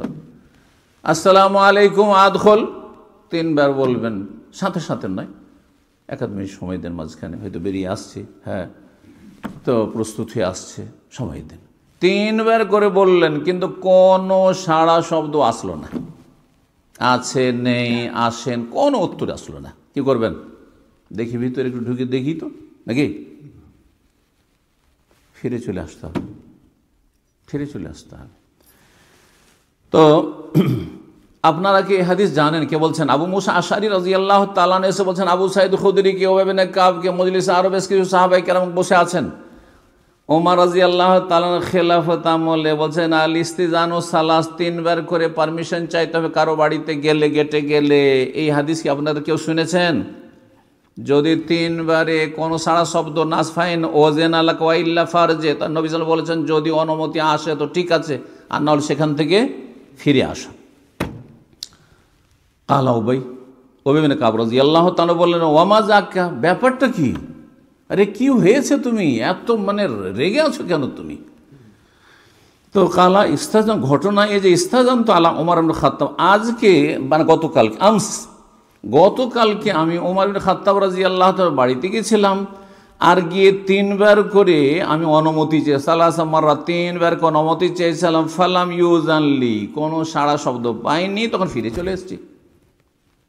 সাড়া শব্দ পাইনি, তখন ফিরে চলে এসে ফারাজাতো সুম্মা জিয়াতু ইয়াম, তারপরে তার কাছে আজকে আবার এসেছি, ফাদাখালতু আলাইহি, তার বাড়িতে প্রবেশ করলাম, ফা আখবারতুহু, যখন অনুমতি দিলেন তখন অনুমতি নিয়ে তাকে জানাইলাম যে আন্নি জিয়াতু আমস, আপনার কাছে কালকে এসেছিলাম, 3 বার করে অনুমতি চেয়েছিলাম, ফাসাল্লাম তু সালাস, 3 বার করে সালামও দিয়েছিলাম, যেমন নবী সাল্লাল্লাহু আলাইহি ওয়াসাল্লাম বলেছেন। সুম্মান সারাফতু, তারপরে কোনো সাড়া শব্দ আপনাদের না পেয়ে ফিরে গিয়েছিলাম। কালাকাদ সামি'নাকা, ওমর বলছেন যে তোমার কথা আমি সালাম শুনেছি। ওয়া নাহনু হিনাইযিন আলা শুগলিন, সেই সময় আমরা একটু ব্যস্ত ছিলাম, কাজ করছিলাম। ফালাউ মাস্তাজানতা হাত্তা ইউজানা লাকা, তুমি আর অনুমতি না চেয়ে বা ফিরে না গিয়ে তুমি অপেক্ষা করতে, অনুমতি দেওয়া হয়তো। কালা ইস্তাজানতু কামা সামি'তু রাসূলুল্লাহ সাল্লাল্লাহু আলাইহি সাল্লাম, আমি তো রাসূলুল্লাহ সাল্লাল্লাহু আলাইহি যেমন বলেছেন তেমন কাজ করেছি। 3 বার করে আল ইস্তিজানু সালাসান, 3 বার করে অনুমতি চাইব, যদি অনুমতি পেলাম তো ঠিক আছে, না হলে ফিরে চলে যেতে হবে, আমি ফিরে যাচ্ছি, চলে গেছিলাম। কালা, শোনেন ওমর কি বলছেন রাদিয়াল্লাহু তাআলা আনহু, বলছে ফাওয়াল্লাহি, আল্লাহর কসম করে বলছি আবু মুসা, লাউ জান্না জাহরাকা আও ওয়াবাতনাকা, তোমার পিঠ আর পেট মেরে লাল করে দেব, এমন পিটুনি দিব, জাহরাকা ওয়াবাতনাকা, তোমার পিঠ লাল করে দেব মেরে। জি, আউলা তাতিয়ান্না বিমান ইয়াশহাদু লাকা আলা হাযা, তুমি যে এই নতুন হাদিস আমাকে শোনাইলে, এই হাদিস তোমার একা শুনবো না, বিশ্বাস হয় না, আমি জানলাম না, আর তুমি কোথা থেকে জেনে গেলে? সাক্ষী নিয়ে এসো, তুমি হয় সাক্ষী নিয়ে এসো, না হলে তোমাকে মেরে লাল করে দেবো। ফাকাল উবাই বিন কাব রাদিয়াল্লাহু তাআলা আনহু শোনার পরে বলছে, ফাওয়াল্লাহি, আল্লাহর কসম করবেছে, লা ইয়াকুমু মাকা ইল্লা আহদাসুনা সিন্নান, আমাদের যাওয়ার কোনো দরকারই নেই, আমাদের ছোট বাচ্চা একটা গিয়ে উমরের দরবারে গিয়ে বলে দিবে, সেও জানে। ছোট ছোট কচি কাঁচা বাচ্চারা, এই যুবকরাও বলে দেবে। উবাই বিন কাব বলছে, আমারও যাওয়ার কোনো প্রয়োজন নেই, আর আবু সাঈদ খুদরিরও যাওয়ার প্রয়োজন নেই, কারো প্রয়োজন নেই, এ তো সবাই জানে। সুবহানাল্লাহ, এদিকে বলছেন উবাই বিন কাব যে আমাদের সবাই ছোট ছোট বাচ্চারা জানে, আর এদিকে ওমর রাদিয়াল্লাহু তাআলা আনহু হাদিসটি জানছেন না। তাহলে হতে পারে একজন সাধারণ মানুষ আপনাদের একটা মাসলা জানছেন, আমি নাও জানতে পারি। আপনি এটাকে মনে করবেন না যে এটা তো বড় ত্রুটি হয়ে গেল, এ কেমন কথা হইল না। তারপরে বলছেন, তখন আবু সাঈদ খুদরির বয়স কিন্তু বেশি ছিল না, আবু সাঈদ খুদরিও যুবক ছিল। তারপরে উবাই বিন কাব বললেন কুমি আবা সাঈদ, আবু সাঈদ যাও, তুমি যাও। ফাকুমতু, আবু সাঈদ বলছেন আমি গেলাম। হাত্তা আতাইতু ওমর, ওমর রাদিয়াল্লাহু তাআলার কাছে আসলাম। ফাকুলতু, এসে বললাম কাদ সামিউতু রাসূলুল্লাহ সাল্লাল্লাহু আলাইহি ইয়াকুলু হাযা, আমি কিন্তু রাসূলুল্লাহ সাল্লাল্লাহু আলাইহি ওয়াসাল্লামকে স্বয়ং বলতে শুনেছি এই হাদিসটি। সহিহ বুখারী সহিহ মুসলিমে এতটুকু রয়েছে, সহিহ বুখারী 5776, সহিহ মুসলিমের 4007 নম্বর হাদিস। কিন্তু তিরমিজিতে আর একটু বেশি রয়েছে, তিরমিজি 2614 নম্বর হাদিস। ওমর রাদিয়াল্লাহু তাআলা আনহুকে যখন গিয়ে আবু সাঈদ খুদরির মতো একটা যুবক ছেলে আনসারীদের বললেন যে আমি তো রাসূলুল্লাহ বলতে শুনেছি যে কারো বাড়িতে গেলে দরজায় 3 বার করে পারমিশন চাও, যদি পারমিশন দিল তো ঠিক আছে, আর না হলে ফিরে চলে এসো। তখন ওমর বলেন মা কুনতু আলেমতু বিহাযা, আমি কিন্তু এটা জানি না। গোপন করলেন না, মানহানি হয়ে যাবে, ছোট হয়ে যাবে। ও না না না, তোমাদের পরীক্ষা করছিল, বড় চালাকি আজকাল। তোমাদের পরীক্ষা করছিলাম, আসলে জানি, কিন্তু দেখছিলাম কতটা তোমাদের এলেমের দৌড়, দেখি কতটা শিখেছো। এগুলো আজকালকার মুফতিদের চালাকি, কিছু মুফতি আছে বুঝছেন না, ভুল করে দেবে, তারপরে এই দিক থেকে নয় ওই দিক থেকে হয়, কোনো রকম করে আসলে এটা আমার উদ্দেশ্য ছিল না, আমি আসলে এই নিয়ত বলেছিলাম। আর এইসব করা, এটা সালাফি মানাজ নয়, এটা সাহাবায়ে কেরামের আদর্শ নয়। এটা হেদায়েত প্রাপ্ত যারা, তাদের আদর্শ নয়। আপনি যদি হেদায়েতের পথ চান ফাকাদ ইহতাদাও, তাহলে আপনাকে সবসময় নমনীয় হইতে হবে, কেউ ভুলের ঊর্ধ্বে নয়। জি, এবং সংশোধনের ক্ষেত্রে আমাদেরকে সজাগ হইতে হবে। এই হাদিস থেকে অনেক কিছু শেখা যায়, তার মধ্যে একটি দিনের ক্ষেত্রে যে যা বলবে শুনে নেবে, এটাও চলবে না। কিন্তু আজকাল মানুষ সংশোধন করতে শিখেছে, ভুল ছিল, অনেকে সংশোধন করছে। তো এতে হয়েছে কি, মানে অনেক সময় বাড়াবাড়ি হয়ে যাচ্ছে, অনেক সময় নিশ্চিত না হয়ে যে কোনো নতুন কথা শুনলেই মনে করে, আমাদের অনেকে আগে তো মানা যায় নতুন নতুন এসেছে হয়তো, আর তারপরে আবেগই বেশি হয়ে গিয়ে নতুন কথা শুনলেই মনে করে এটাই ঠিক, হয়তো নতুন কথা শুনলেই মনে করে এইটাই ঠিক। কেউ যদি বলে দেয়, তার এলেম যতই থাকে না কেন, কিছু 2-4টা সহি কথা হয়তো বলতে পারে, আর তারপরে একটা কথাকে বললো না এটা ঠিক নয়, এটা ঠিক, এটা না একটা নতুন কথা নিয়ে আসলে, আরে কেউ বলতে পারেনি এতদিন পর্যন্ত, এটা হিরো না রে ভাই। ওটাও তদন্ত করেন, কারণ ওমর রাদিয়াল্লাহু তাআলা আদর্শ কি ছিল, নিশ্চিত হও, যাও বিষয়টি নতুন, তুমি একজন সাক্ষী নিয়ে এসো, নাহলে এটা মেনে নিতে পারি না। জি, এখান থেকে শিক্ষা পাওয়া যায়। দিনের ক্ষেত্রে নিশ্চিত হইতে হবে, যদি কোনো বিজ্ঞ আলেম বলে অথবা কোরআন এবং হাদিসের কোনো জায়গায় খুলে আপনাকে দেখে দিতে পারে, তাহলে তো আহলান ওয়া সাহলান। আর না হইলে শুধু সোশ্যাল মিডিয়াতে আপনি চেনেন তাকে, জানেন না যে তার এলেমের দৌড় কত, কিছু সহি কথা বলে, প্রত্যেকটা নতুন বললেই যে ঠিক হবে এটাও জরুরি নয়। কিন্তু তবে আমরা ভুলের মধ্যে আছি, বিশেষ করে যাদের মধ্যে বিভিন্ন বিদআত রয়েছে, বিভিন্ন ভুল ভ্রান্তি রয়েছে আকীদার ক্ষেত্রে, ইবাদত বন্দেগীর ক্ষেত্রে, তাদেরকে আরও বেশি সজাগ হইতে হবে এবং জানার চেষ্টা থাকতে হবে, জানার চেষ্টা করতে হবে, আর মানার মতো মন মানসিকতা থাকতে হবে। এই তো 2-4টি নজির বললাম সাহাবায়ে কেরামদের, সালাফদের, যে মানহাজ বা আদর্শের ক্ষেত্রে যে তারা কিভাবে সত্যকে সহজে গ্রহণ করতেন, সত্য কথা আসলে গ্রহণ করতেন। কোথায় ওমর রাদিয়াল্লাহু তাআলা আনহু, কোথায় একজন আবু সাঈদ, একটা যুবক ছেলে, তাই না? তাহলে ছোটর কাছ থেকেও সহি কথা নিতে কখন আপনি এখানে যাতে করে শয়তানকে সুযোগ না দেন। আপনি যদি আপনি না গ্রহণ করেন, আর এর কথা কি মূল্য আছে, এ তো কত বাইলেম রাখে, আমাদের এর চাইতে বড় বড় আলেম ওলামা রয়েছে, আর অনেক বুজুর্গানের দিন রয়েছে, এটাই কিন্তু গুমরাহির রাস্তা। তো আল্লাহ রাব্বুল বুঝার তৌফিক দান করেন। ইমাম ইবনে তাইমিয়া রাহিমাহুল্লাহ, শাইখুল ইসলাম, তিনি বলছেন যে এইরকম ঘটনা সাহাবা ইকরামদের মাঝে একজন সাহাবী, বিশিষ্ট সাহাবী, তারপরে মশলা জানা ছিল না, জানিয়ে দেওয়া হয়েছে। যখন যারা নিশ্চিত হয়েছেন যে এটাই ঠিক, আমি যেটা বলছিলাম বা ভাবছিলাম সেটাই ভুল, সাথে সাথে তারা ফিরে এসছেন। তাতে কোনো রকম মান সম্মান নিয়ে কখনো চিন্তা করেননি যে ছোট হয়ে যাবে, বরং এতে আরও মান সম্মান বেড়ে গেছে। হ্যাঁ, রবের কাছে যেহেতু ভালোবাসা পেয়েছেন, সুতরাং সায়াজ আলুল্লাহমুর রহমান উদ্দা, যারা সত্যি আল্লাহর জন্য কাজ করে এবং আল্লাহর জন্য নিজেকে সোজা করে নেয়, তাদের ভালোবাসা মানুষের অন্তরে আল্লাহ তৈরি করে দেন। সূরা মারিয়াম ইরশাদ করেছেন। তো ইবনে তাইমিয়া রাহিমাহুল্লাহ বলছেন, তার কথাটি শোনায় খুব গুরুত্বপূর্ণ, বলছেন কানা ওমর ইবনুল খাত্তাব রাদিয়াল্লাহু আনহু ওয়াক্কাফান ইনদা কিতাবিল্লাহ। ওমর রাদিয়াল্লাহু আল্লাহর কিতাবের কথা যেখানে পেতেন সেখানে থেমে যেতেন, মেনে নিতেন। ওয়াকানা আবু বকর সিদ্দিক রাদিয়াল্লাহু তাআলা আনহু ইউবাইয়িনু লাহু আশিয়া। ওমর রাদিয়াল্লাহু তাআলা আনহুর অনেক কিছু জানা ছিল না যেটা আবু বকরের জানা থাকতো। অনেক কিছু তার বুঝতে বিলম্ব হয়েছে, কিন্তু আবু বকর সিদ্দিক রাদিয়াল্লাহু আগেই বুঝেছেন। যখন তাকে সঠিক বিষয়টি বুঝিয়ে দিয়েছেন, সঠিক বিষয়টি তার সামনে তুলে ধরেছেন, তার সামনে স্পষ্ট হয়েছে, সাদরে গ্রহণ করেছেন।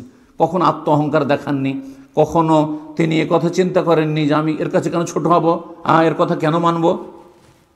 বলছি ইউবাইয়িনু লাহু আশিয়া তুখালিফু মা ইয়াকাউ লাহু কামা বায়্যানা লাহু ইয়াউমাল হুদাইবিয়া।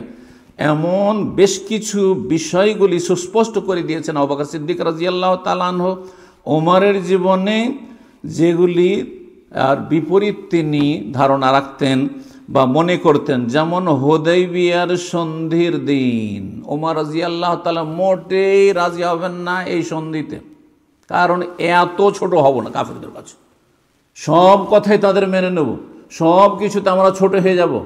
আমরা কি তাহলে বাতিলের উপর আছি নাকি ইয়া রাসূলুল্লাহ? হ্যাঁ, আমরা কেন তাদের কাছে লাঞ্ছিত হব, আমরা কেন তাদের কাছে নতি স্বীকার করব?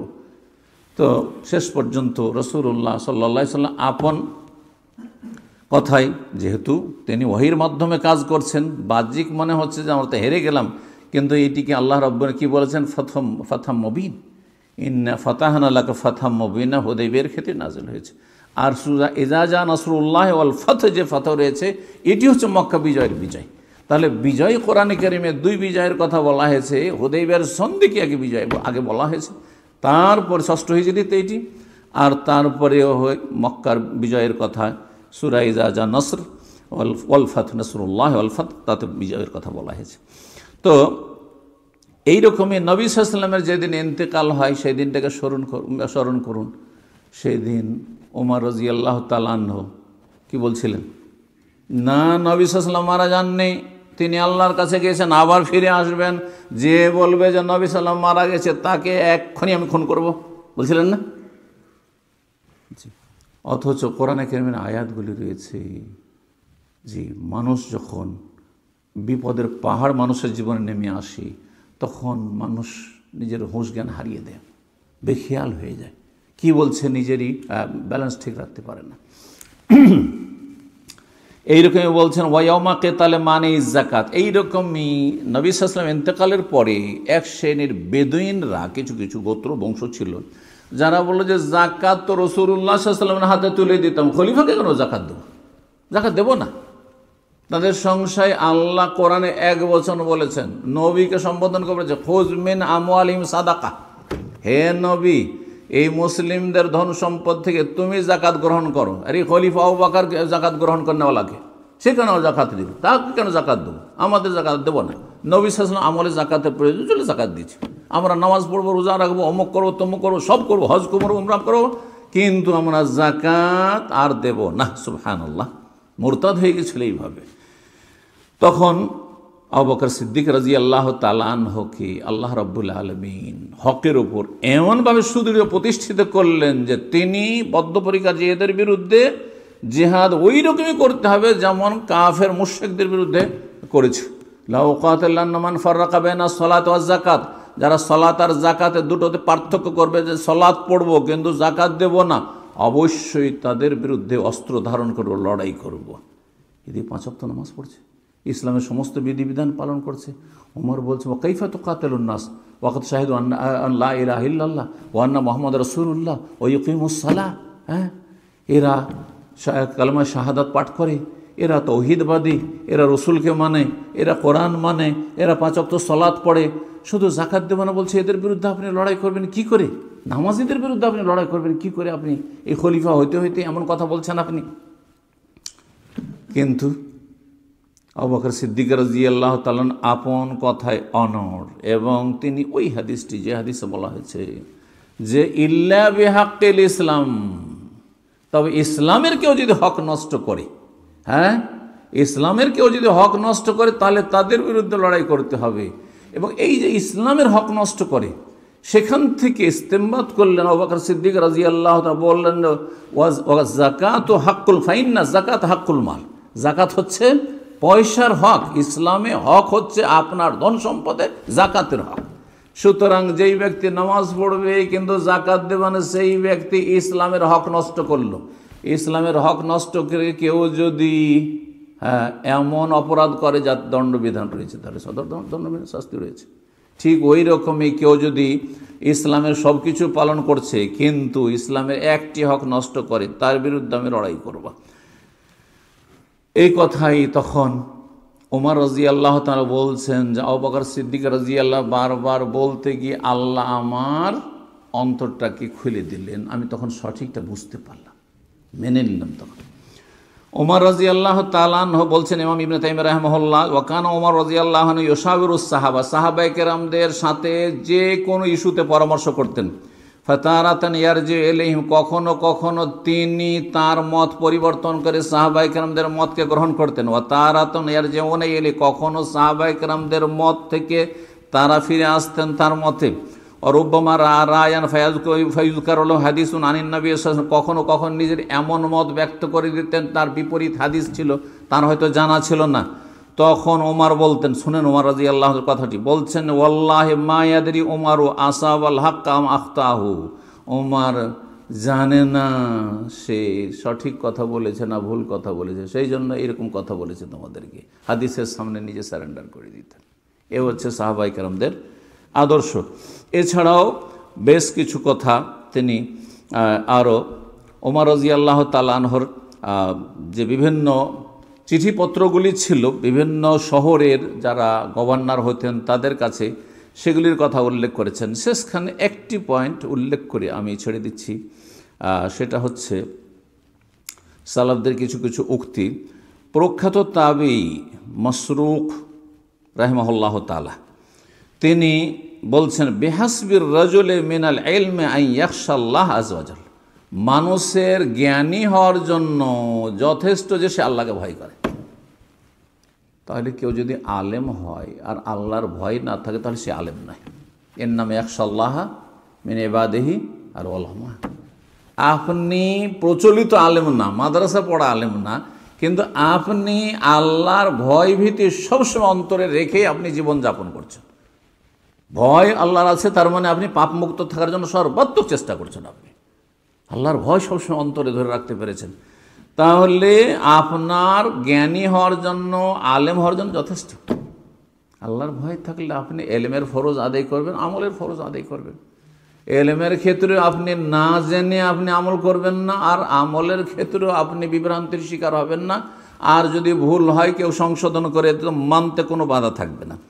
তারপরের অংশটুকু বলি, বলছেন তিনি, ওয়া বিহাসবির রাজুলি মিনাল জাহলি আন ইয়াজাবা বিইলমিহি, আর কোন ব্যক্তির মূর্খ হওয়ার জন্য, জাহিল হওয়ার জন্য যথেষ্ট যে নিজের জ্ঞানের ওপর গর্ব করবে, নিজের এলেমের উপর অহংকার রাখবে যে আমি জানি, আমাকে জানাইতে হবে না, হ্যাঁ আমি তোমার চেয়ে বেশি জানি। এই কথা কেউ যদি বলে তাহলে সে তার মূর্খ হওয়ার জন্য যথেষ্ট। তাহলে একজন আলেমও মূর্খতার পরিচয় দিবে সে যদি মনে করে যে আমার জুনিয়র থেকে জানার কোনো প্রয়োজন নেই, বা আমার ভুল হইতে পারেন না, হ্যাঁ আমি যেটা বলেছি সেটাই ঠিক, অথবা আমারটাকে আমি স্বীকার করতে চাই না, ডানে বামে এদিক সেদিক করে আমার দোষ ত্রুটিকে ঢাকতে চাই। আল্লাহ রাব্বুল এসব ত্রুটি থেকে আর কুপ্রবৃত্তির অনুসরণ থেকে আমাদেরকে বেঁচে থাকার তৌফিক দান করেন। এবং এমনকি শেষখানে ইমাম ইবনে তাইমিয়া রাহিমাহুল্লাহর কথাও উলামায়ে কেরাম উল্লেখ করেছেন যে তিনি এত বড় ইমাম ছিলেন। ইমাম ইবনে তাইমিয়া রাহিমাহুল্লাহ সম্পর্কে, তিনি এত বড় ইমাম যে বিজ্ঞ ওলামারা বলেছেন যদি তিনি ইমাম আবু হানিফা, শাফি, মালিক, আহমদের যুগে সেই যুগের হইতেন তাহলে তার নামে যেমন হানাফিয়া, শাফি, মালিক, হাম্বলি লক্ষ লক্ষ অনুসারী হয়েছে, তেমনি তার নামে এইরকম কোটি কোটি অনুসারী হয়ে যেত। জি, শুধু জামানার দিক থেকে পরে এসেছেন, এলমের ক্ষেত্রে তার মর্যাদা ওই সমস্ত আইম্মায়ে কেরামদের স্তরে, এতে কোনো সন্দেহ নেই। সে ইমাম ইবনে তাইমিয়া রাহিমাহুল্লাহ বহু সময় তার জীবনীতে লেখা হয়েছে যে তিনি অনেক সময় একটা ফতোয়া দেওয়ার পরে সেই ফতোয়াতে ফিরে চলে আসতেন। আজকে আমরা ফতোয়া দিয়ে দিই, যদি ফিরে আসি তো দেখো এক একদিন এক এক রকম কথা বলছে, অথচ এইটাই হচ্ছে ইসলামের শিক্ষা, যে কালকে ভুল বলেছিলাম আজকে আমি ঠিক বলছি। আজকে মাসলা বলতে গিয়ে হঠাৎ করে এমন মাসলা জিজ্ঞাসা করলেন যেটা বাইদ আহাদ, অনেক আগে আমি স্টাডি করেছি, আমার মেমোরি থেকে চলে গেছে হয়তো, যার ফলে হয়তো ভুল কথা বলে চলে গেলাম, পরে আমি সংশোধন করতে, এতে যদি আমি মনে করি যে না এটাকে ঢেকে ঢুকে রেখে দিই, এটাতে আরও ক্ষতি করলাম। যদি এর ওপর ভুল আমল কেউ করতে থাকে তো জাহান্নামে যেতে হবে। এই কথাগুলি যেন আমাদের মনে থাকে। তো বলছেন যে ইমাম ইবনে তাইমিয়া রাহিমাহুল্লাহ আলা জালালাতি কদরিহি ওয়া আযীম মানজিলাতি বাইনা আহলিল ইলমি ইয়ারজিউ ইলাল হক ওয়া ইউসাররিহু, তিনি সত্যের দিকে, হকের দিকে ফিরে আসতেন কোনো ভুল ফতোয়া হয়ে গেলে, এবং স্পষ্ট ভাষায় বলতেন যে বিআন্নাহু কানা ইউফতি বিখিলাফিল হক, এর আগে যে ফতোয়া দিয়েছি সেটি হক ছিল না, ভুল ছিল, এখন যেটা বলছি সেটা আমার কাছে ঠিক। আল্লাহ যেন বোঝার তৌফিক দান করেন, আমলের তৌফিক দান করেন, সংশোধনের তৌফিক দান করেন। ইমাম শাফি রাহিমাহুল্লাহ ফিকার কিতাব যদি কেউ পড়েন শাফি মযহাবের, তো বলা হয়েছে এটা হচ্ছে মযহাবে কদিম, এটা হচ্ছে মযহাবে জদীদ। এটি শাফি মযহাবের ফিকার কিতাব খুব প্রসিদ্ধ জিনিস। বিষয়টা কি, ইরাকে যতদিন ছিলেন ইমাম শাফি রাহিমাহুল্লাহ, সেখানে যেই ফতোয়াগুলি দিয়েছেন সেগুলিকে বলা এটা তার পুরনো মযহাব ছিল, মানে আগের ফতোয়া। আর মিশরে আসার পরে বেশ কিছু হাদিস জানতে পারলেন, বেশ কিছু এলেম তার কাছে আসলো, যাতে আগের ফতোয়াগুলি দেখলেন যেগুলো তো ভুল বলেছিলাম, তখন সেগুলো থেকে তিনি ফিরে এসেছেন, প্রত্যাবর্তন করেছেন। এই জন্য এটাকে বলা হয় মযহাবে জদীদ, নতুন মযহাব। তার মানে দুটো মযহাব না, আগের ফতোয়া সেটা ছিল আর পরের ফতোয়া। তো যেটি পরের ফতোয়া সেটি তার কাছে সহি, সেটা সহি হোক আর নাই হোক, কিন্তু সেটা তার কাছে সহি। সুতরাং আমরা যাতে করি, যারা যে কোনো স্তরে কাজ করছি, আমাদের ভুল সাধারণ মানুষের তো হইতেই পারে, আলেমদের ভুল হইতে পারে, আর এই ক্ষেত্রে আমাদের আদর্শ হচ্ছে রাসূলুল্লাহ সাল্লাল্লাহু আলাইহি ওয়াসাল্লাম, আম্বিয়া রসুলগণ এবং উলাইকাল্লাযীনা হাদাল্লাহু ফাবিহুদাহু মুক্তাদি, আল্লাহ তাদের ইক্তিদা করতে বলেছে 18 জন নবীর কথা সূরা নামে বলার পরে। আর তারপরে সাহাবায়ে কেরাম রাদিয়াল্লাহু তাআলা আনহুম আজমাইন, তাবেঈন, তাবা তাবেঈন, আইম্মায়ে আরবা এবং আইম্মায়ে মুহাদ্দিসিন, তাদের আদর্শ এটাই ছিল যে ভুল হতেই পারে এবং ভুল হয়েছে তারা সংশোধন করেছেন, এবং সংশোধনে তারা নিজেকে কখনো এটা মনে করেন যে আমার মানহানি হয়ে যাবে, তা আমি ছোট হয়ে যাব, অপদস্থ হব না, কখনো না, বরং আল্লাহ ইজ্জত বাড়িয়ে দেবেন। আল্লাহ রাব্বুল আমাদের দিন দুনিয়া যেন ভালো করেন। যেসব ভাই বোনেরা আজকে এখানে শরীক হয়েছেন, আল্লাহ তাদের উত্তম প্রতিদান দান করেন এবং দিন দুনিয়ার সার্বিক কল্যাণ, রহমত, বরকত দান করেন। বালা মুসিবত থেকে, ফিতনা ফাসাদ থেকে আল্লাহ হেফাজতে রাখেন। আপনাদের ছেলে মেয়েদেরকে এই প্রতিকূল অবস্থায়, যেখানে পরিবেশ দূষিত পরিবেশ, সেখানে আল্লাহ ফিতনা থেকে বাঁচিয়ে রাখার তৌফিক দান করেন। ঈমান, আমল, সহি আকীদা, মানহাজ এবং আল্লাহ রাব্বুল ইবাদত বন্দেগীর সাথে রাখার তৌফিক দান করেন।